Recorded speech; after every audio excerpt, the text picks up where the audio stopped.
Hello, everybody. Welcome to Ask Lucca Live. It's Saturday, April 10th, and I'm just waiting for a few minutes for so that everybody gets a chance to find me. It'll come up on their phones, and it'll say that we're going live, so that gives them a moment to reorient and get online here. So I won't start anything yet. I'm giving it. Hi, Rainey.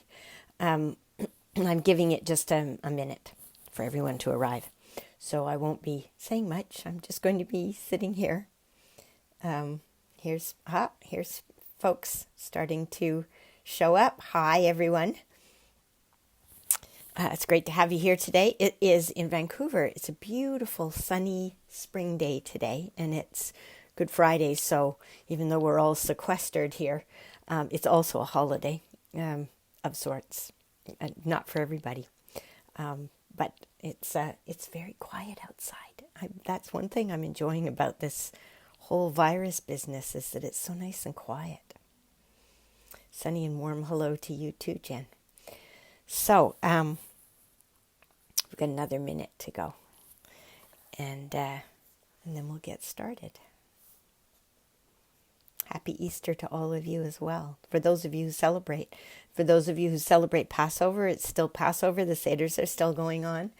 And for anyone else, because it's a very pagan time of year. So for all of you who celebrate in the pagan way, happy festivities to you as well. So we've got folks tuning in from all over the place here as far as London. We've also got Vancouver Island. This is wonderful. It's challenging for those of you in Europe because it's later in the evening for you right now. I tried to choose a time of day where it would work for as many time zones as possible, so everybody can find this and have a chance to join in. Greetings, Earthlings. Okay, so I'm going to get started because it's 1:30. And I'm going to honor everybody who got here on time today, which is wonderful. I have a bunch of questions. And some of them, I'm not going to mention names because for some people the questions are quite personal, and they might want to keep this discreet. Let's put it that way. I always want to let you know, so just for everybody who's arriving the last minute here, this is Ask Lucca Live. We'll be here for 30 minutes today. It is Saturday, is it the 10th or the 11th? It's the 11th, April 11th. And I set my intention at the beginning of all of these sessions that what we do together today with your guides and my guides and any of the intergalactic help that choose to tune in and help us out, that my intention is that the answers to these questions will be soulfully helpful to us all and in all of our highest good. So I believe very much that if we set intention, then everything else follows intention. And when I was very early on in this process of learning how to do this, way back in the 1980s, I said to my guides, how do I know I won't be misleading people? And they said to me, intention. That if you set your intention, everything else will follow that. So I religiously, if you'll pardon the phrase, set my intention. So let's get started today. First of all, what I say to everybody when I do any kind of readings is that your gut feel about what's right for you is more important than anything anyone can tell you, and that includes me. So never give up your power to anyone else. You are a sovereign being unto yourself, and nobody knows you better than you know you. So make sure you keep that in mind. Also, if I tell you anything about the future, or what might be the future, because times and dates are not what we think they are. If I tell you anything about the future, it's a probability only, and it's based on the idea that we have all built up a certain amount of momentum, and that we do things that we do for reasons. And the likelihood is that we will continue to do them that way. So you can say, it's a certain amount of inertia or momentum that builds up. But also because we all have free will, we can alter the outcome. if it's something that we've chosen as an experience for our lifetime here, as an intention, so to speak, then the likelihood of us changing that intention is much less and will require more work in order to be able to change it. If it's something that's in alignment with our intentions in this lifetime, then it will be easier for us to shift things if we choose to with our free will.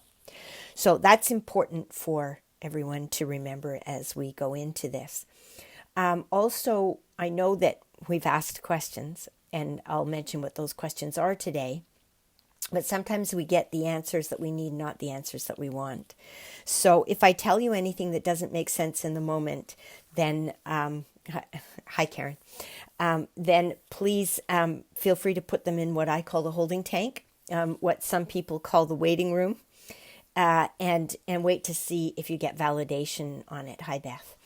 So here we go, off to the races. You'll notice me looking off out the window and closing my eyes periodically, and that's because the information comes through in packets, just like information comes through the internet in packets. And so I go in and I pick something up, and then I explain it to you, and then I pick something else up. Also, if my head nods like this or like this, that's because I'm asking questions and I'm getting answers from my guides about how to approach things, so it's not just a weird tick. It may also be a weird tick, but that's what it's all about. So I'm just going to take a moment and close my eyes and reorient into the energy, and then we're off to the races. I have one question here that I'll start with that was from last week, because I promise that if you send me a question towards the end of the call and we don't get to it, or you send me one at the last minute, then I'll add it to the list for the next session. So let me just find us here, okay? You get the nod right away. All right, they're here, fully present. All of your guides and helpers here, yes. Mine here, yes. Intergalactic, yes. Okay.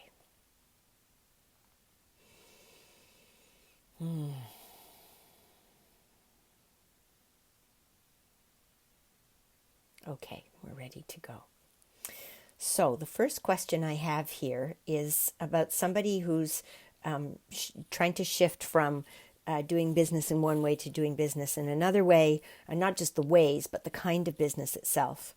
And she wants to know if she should say no to the old form of business and focus on the replacement one, and have it ready for when this whole COVID episode is over. So let me just see what I get for you around. And I think that she's not alone. I think there's a lot of people who are concerned about what are they doing to earn a living, and if they were considering changes, is now a good time to make those changes, and how is that all going to be for us as we move forward through this time of being sort of in a bubble, and of course able to use our free will to make changes. So this is an interesting one for this question about shifting over, and income streams, basically, because we're all concerned about our income streams. And does it sully the waters? Does it confuse things if you're trying to do two things at the same time?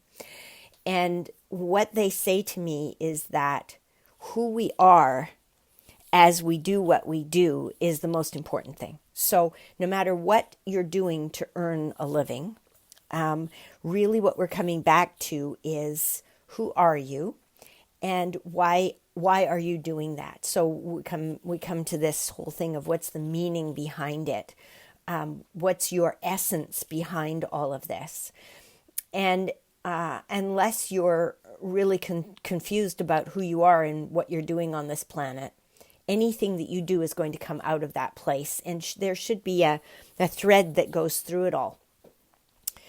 They're telling me to talk a little bit about my own example, which is that over the years, I have been experimenting with lots of different ways of expressing the essence of what I do in the work that I'm doing. But there's always been a thread that goes through it all, and this is the thread today, which is one of the reasons why I'm doing this right now. But also, I've been, over the last year especially, I've been getting rid of everything that isn't in what my guides call my wheelhouse. So I'm removing everything that isn't me enough. I'm getting more specialized, if anything. And for some of you, this could be confusing. For some of you, you might be generalists. And so to become more general is more you. So get a sense of that as well. And it doesn't matter if we're earning money for this or not. What we're doing right now is expressing who we are in the way that is most us, that expresses who we are as beings. And so the more we do that, the more the energy will all kind of come into alignment. I think of it as, I remember a science teacher showing me iron filings on a piece of paper once, and they shook the piece of paper. They just sort of like this, they shifted it around. And eventually all these iron filings line up. They just all line up with one another. And I've always thought that that's a good metaphor for what we're all doing as human beings on this planet, that if you shake us enough, we line up into the essence of who we are. So I know that's for the person who asked this question about shifting from the old form of business to the new form of business. This isn't exactly... This is often what happens, right? We ask the question and then they say, well, if they just gave you a straight answer to that question, it wouldn't be as useful to you as if they explain the circumstances around it and what's really underneath what we're looking at. So I used to talk about this in the business world.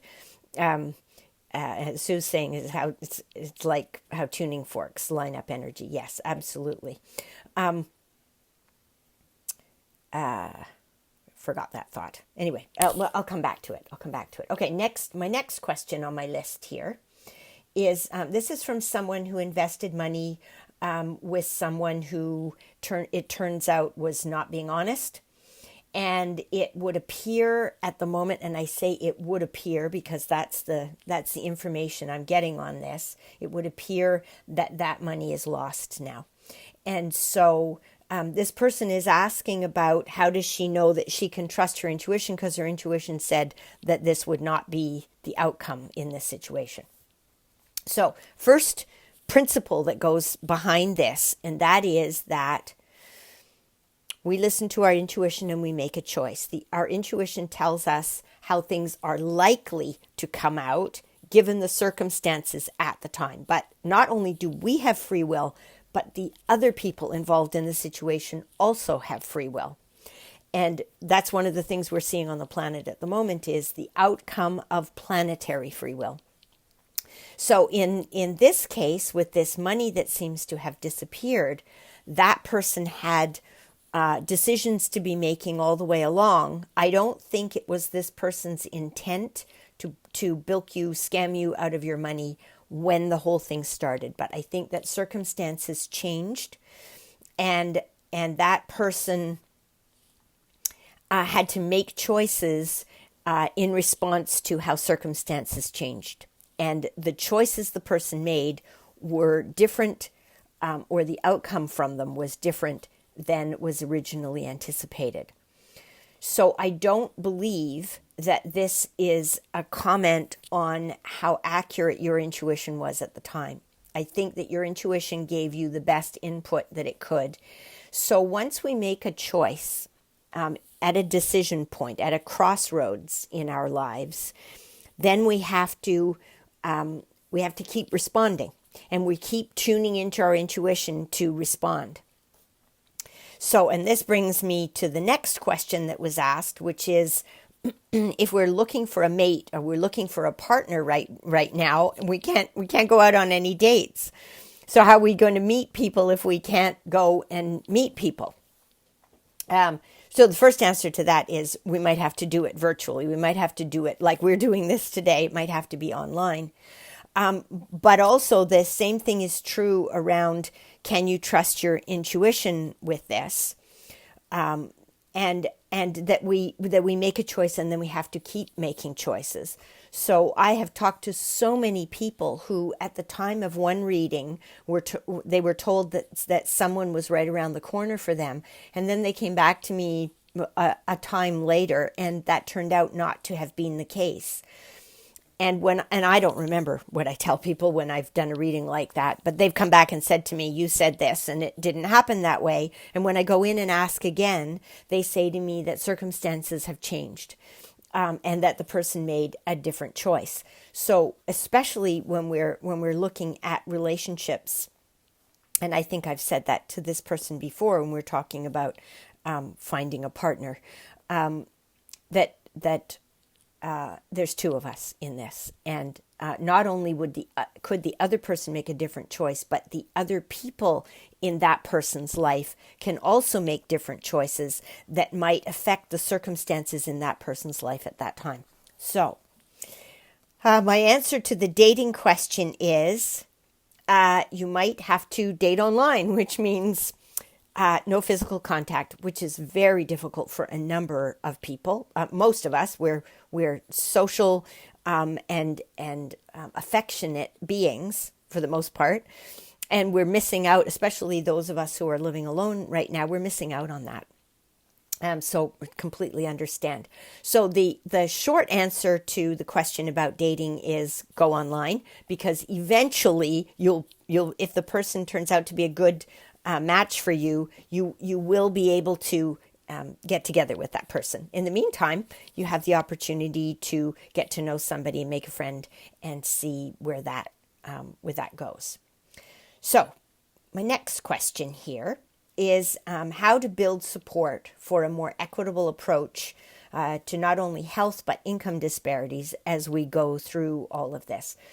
There was a very interesting post from Medium, which is an online site that supports all these people who are blogging. There was a very interesting article on there about how when we come out of this situation that we're in right now, what do we want the new normal to be? And that there's going to be a lot of pressure from government, from business, from nations to go back to the old normal, which is all the things that we're noticing now as we're in this seclusion, that the pollution's not as bad, and that all. I mean, I won't even list all of them because it's a really big long list. But I think that this question addresses exactly that. What is it that we can do so that we don't lose this awareness that we're getting about income disparity and about how many people have the most of the wealth, financial wealth, because it's the coin and the bits of paper, which is now ones and zeros on computers in banks. We're looking at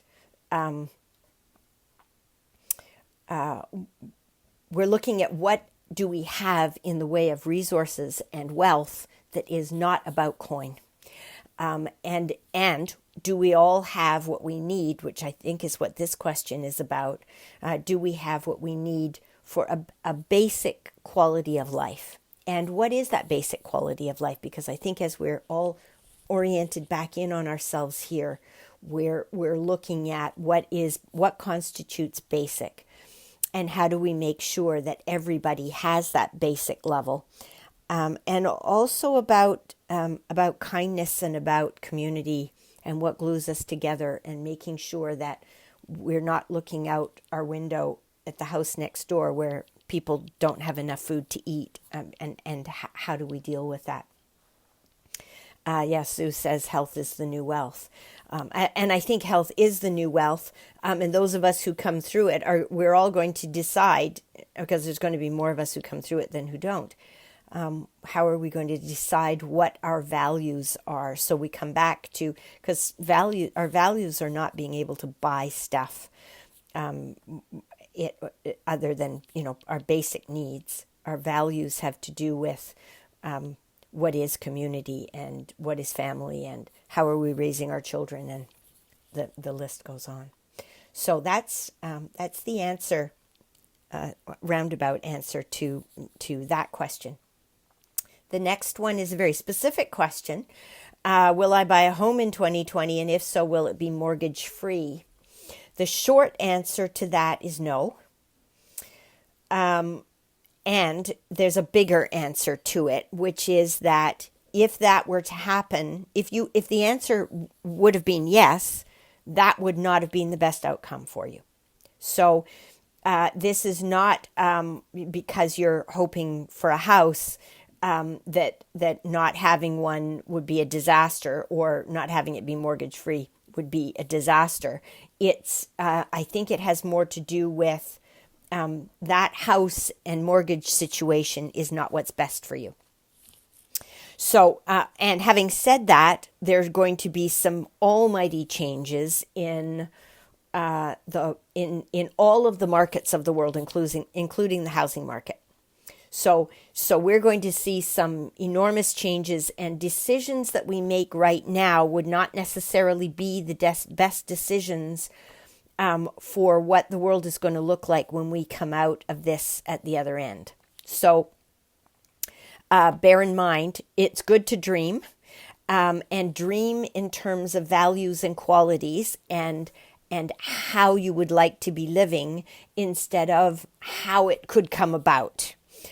Because the how it could come about could change really quite drastically between now and when we come out of this. And we're in this now for longer than we think we will be. And I sigh here because this is not a bad thing. We're trying to change the world. And so if we're changing the world, we need to stay in this enforced stasis for long enough to change all the systems of the world, all the patterns of the world. So we need to stay in it long enough to change this, and we need to be able to survive through it, which means we're all going to have to reach out and help one another, and that includes governments. So before we get back to the new normal, we don't want the new normal to be the old normal, except in some ways. So this is a great time for us all to be talking about this, writing articles about it. So one of you was saying, what can we do about this? How can we ensure that we don't lose what we're learning through this process? And I would say each of us will do it in our own way. I'm doing it this way. Some people will write about it. Some people will be creative. Some people will talk about it. Some people will teach it. Some people will develop new curriculum. There's going to be, whatever is the way for you is going to be the way that works the best. And we need everybody to be different. So, hi Anna and hi Ruth. Nice to have you on the call. So we've got 10 more minutes. I've got a couple more questions, and then if any of you, and I'll say to you if you've got any questions that and if we have time, then I'll get you to put them in the comments. But don't put them there yet because it's scrolling and I can only see so many of them at a time. So the next question is about childcare. With someone who is divorced, and there's child sharing of children backwards and forwards between the two people involved. So the question here is what would be best, or any insight into the children being full-time with one partner or the other, or moving away, or so let me so this is a more personal question. But it may have repercussions, or not. I mean, the answer may be useful to more than one of you. So I'm just looking out the window here so I can pick up the information about this. The prospective change that is anticipated and is therefore partly behind this question is not going to come about in the way that, or the how it's going to come about is not yet determined. Even though it looks like it is, it isn't. So this, you're going to have more time to work with this. What you're looking at here is that you need to make choices for periods of time. So it's like having a contract having a particular length, and then it's renegotiated.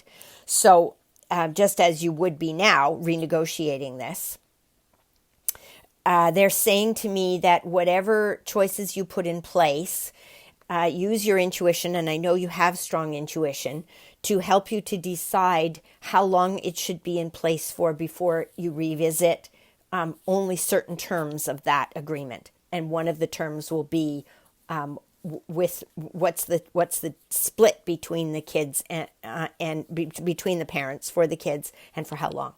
So and if you create a formula around what things do both of you want to take into consideration, and as the children get older, how much input and what kind of input are you going to allow the children to have, because they will get older, and then their input will be in some ways more important, but you're still the adults and the parents, and you'll make the decisions based on that. So they're saying create a values-based formula for figuring this out, and decide how frequently you're going to negotiate that. And also, and this is it sounds like what's coming out of my mouth sounds like a different way of operating in terms of determining custody. So it means that also, if you set this in place, then you also need to have a sort of a side contract, an addendum to it that says, if any of these circumstances change, so if there's a job change for either partner, or if there's a school issue, or if there's a health issue, then that will mean that the contract needs to be visited again. And you can work that out between the two of you, so that you both get the things that you need to have taken into consideration on the list. So that's the answer to the parenting question. And the last question that I have here for today is, do I build my business with a psychosomatic therapy focus, or a feel heart work focus? That might be a typo in there, but anyway, heart work focus, or a psychosomatic therapy focus. What they're saying to me about this one is, and it's a little bit about the earlier question, the first question that we started with today, which is about, should I let go of this form of my business and focus on this, or what should I do with it? This one comes back again to, it's about who you are as you do this work. And it may be that you need to create a unique focus for yourself that combines both, because if they're both there and you're not sure what to do with them, then maybe there's a way to put them together. And that's how that's how Jungian psychotherapy came about, because Jung was a student of Freud. And then there are all kinds of therapies that came about because Jung's students came up with their own therapies. So you can do it. You can create one of your own. Like I have been a coach for a long time. My niche coaching is in coaching people around their intuition. That didn't exist before. So we make our own professions, I guess is what I'm saying. And so that might be something that you want to take into consideration around this whole idea around, do you focus solely on this or on this? Maybe your practice is a combination of both. Maybe you have one as a lead in to another. Maybe you have one as an integration. Once somebody has done the work in the other, you'll find that creative formula. But it feels like there's a theme today, which is create your own formula. Whether it's a formula for society, hi Daphne, hi Camellia. Whether it's a formula for society, for the planet, or if it's a formula for your own family situation, or it's a formula for your work situation, it's time for us to move out of this idea of one size fits all, or even within a profession, and start coming up with the ones that work best for us, and trust that there will be people coming through our lives who need what the particular formula that we have to offer. And I have to say that when I choose practitioners, I choose not, it's not just based on what it is they're offering, it's based on who they are and whether that feels like it resonates with who I am. So take that into consideration and know that those clients will show up that who will be like that. And Daphne, yes, I remember you from years ago, and I know that you've been living your life like that and negotiating your professional path based on what feels right to you and trusting that the right people will show up at the right time. So we've got just a couple of minutes left here, and I see that there's another question here from this is the house person. I'm staying in borrowed accommodation until July. Will I be able to stay here for longer? Yes, until Christmas or into 2021, or do I need to find somewhere else come July? They can't tell you anything about what will happen. July is still not clear, but they're saying that the likelihood is that you will be able to, that the answer will be clearer as of the middle of June. And then you'll have to make some more choices from there. But that's not ironclad because everything is in flux at the moment. So I hope that helps a little bit. Another question coming up on here, how do we know we're on the right path? You can feel it. And use what it feels like when it's wrong as a guide. I remember reading an article that Elizabeth Gilbert wrote. That's the Eat, Pray, Love Elizabeth Gilbert. She said, this, not this. The not this is sometimes a really important key. And so what we've got here is, if you're what does it feel like when you're on the wrong path? And then compare that to how you're feeling right now. So we can all look back in our lives and know the times in our lives when we now know, in hindsight, we were on the wrong path. How did that feel? And then do a quick comparison. Sometimes it literally doesn't matter. So it isn't that you're not getting information, it's that it doesn't matter. And in which case, do what feels good to you. But this is a very important question, Daphne. And so that's the end of our questions for today. I just wanted to say before we go that I'm opening up my power circles. I used to call them intuition incubators. And they're groups of 6 people who come together and learn about the life and professional application of their intuition. And one of the skills that we teach is about this, finding the benchmark, knowing what the difference is. What does a no feel like and what does a yes feel like? And how do you use that to navigate your decision-making path? So I'm taking applications right now for my power circles. So if you'd like to know about that, you can go onto my website to the booking page and set up an exploratory session with me. That's free, and I'll tell you all about it. I'm also about to roll it out, so I'll have more information about it on my website that you can read, and I'll put it out on all the social media as well. I also am offering Ping mini readings, 15 minutes for $30. It's the only thing. I've just altered my rate structure, so that's the only thing that I have a fixed price on right now. So if you're interested in one of those, you can book it through my website. And if you, I wrote a blog post about how I'm thinking about rates, as this is a time of change right now, and I'm taking the opportunity to take a risk and try doing things differently. So if you'd like to know what my thinking was behind that, the blog post is listed at the bottom of the menu on my website, and you can find it that way. It's also on my rates page on the website. So in the meantime, I will be back here again for episode 5. Next Saturday at 1:30 Pacific time. So if you'd like me to answer a question, let me know. If you are all in the group now, so if you'd like to invite anybody to the group, feel free to do that. If you have any problems with it, just drop me a note, and because I'm learning how this all works. So I think I've got it set up right. I hope I've got it all set up right.